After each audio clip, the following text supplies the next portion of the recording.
Interview session with Gulam Bari today. Very honorable guest, professor, trainer, serving at different universities at different positions. Mr. Habibur Rahman has joined us on our earnest request. So, first of all, thank you very much for your availability, sir. And I'd like to start by asking my first question. What is literature to you, sir? And to how much extent it really helps us to open up to ourselves and to the world around us? Thank you, Gulam Bari, for having me here and giving me the opportunity to express myself. As far as literature or definition of literature is concerned, I think literature is a body of written work that add values to people's lives, and it stands the test of the time and make human beings more human. Moreover, everything that is connected directly or indirectly with human beings, that is the subject of literature. Or in a word, literature is representation of life. As far as the second part of the question is concerned, I believe literature helped me a lot uh, to reflect on my own actions and to reflect myself and the people or the society around me. The impact is extremely profound and it helped me in so many ways. For example, literature. When we read literature, we try to understand the actions of the characters, and actions may be bad or good, so we learn from their actions and we try to avoid such actions that led to their destruction. So we avoid those actions and we try to make our life better. Secondly, literature serves as a food for thought and it enlightens our creativity and imagination. Lastly, the impact of literature is that it helps us to understand how the world works. Do you take delight in studying and teaching literature? And what genre is your favorite one?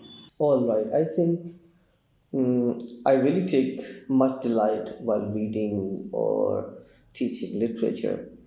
Actually, it is more than delight, it's an enlightening experience for me. So, when I read or study or teach literature, I reflect a lot. It helps me to uh, flash back, flash forward, to understand the actions of the characters, to understand my actions as well, and to understand or comprehend social norms, culture, trends in a better way. So it's a very transformative or reflective experience for me to read or study or teach literature. Okay, as far as the second part is concerned, my favorite genre is novel. And sir, my next question is that you said that the literature is life. Is that so?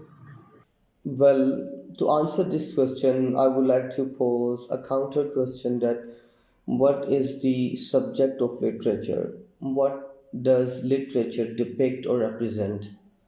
So the answer would be literature is the representation of human life or human beings. That's why we can call literature is life. Or it may go the way around and life is literature. So the plot, the themes, the characters, the actions or narration of the literature revolves around human beings, human life, human actions, consequences. So in that sense, we can call literature is life, or literature is a representation of life. Thank you.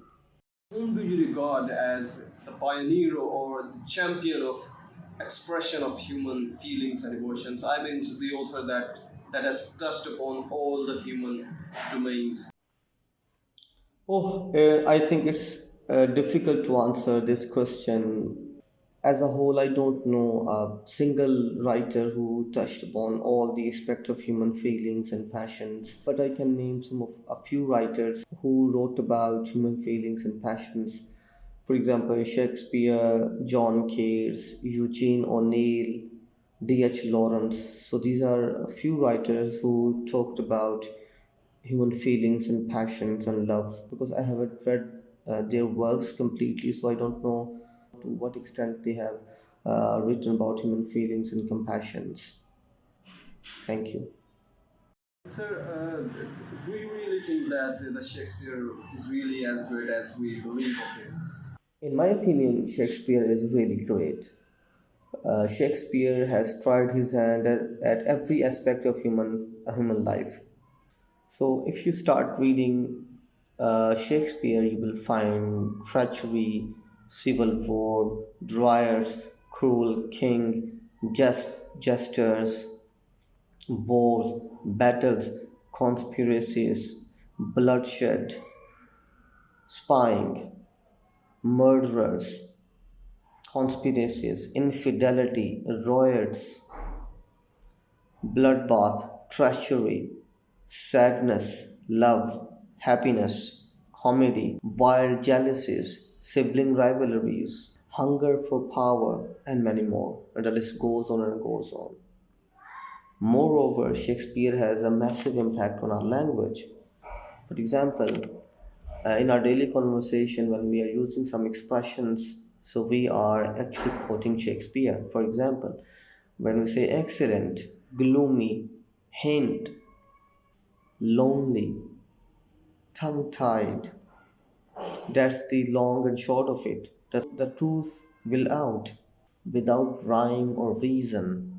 So actually, we are quoting Shakespeare. So Shakespeare, because these expressions perhaps invented by Shakespeare, because these words or expressions first appeared in his writings. So that's why I believe Shakespeare is really great and it's still relevant to our contemporary times.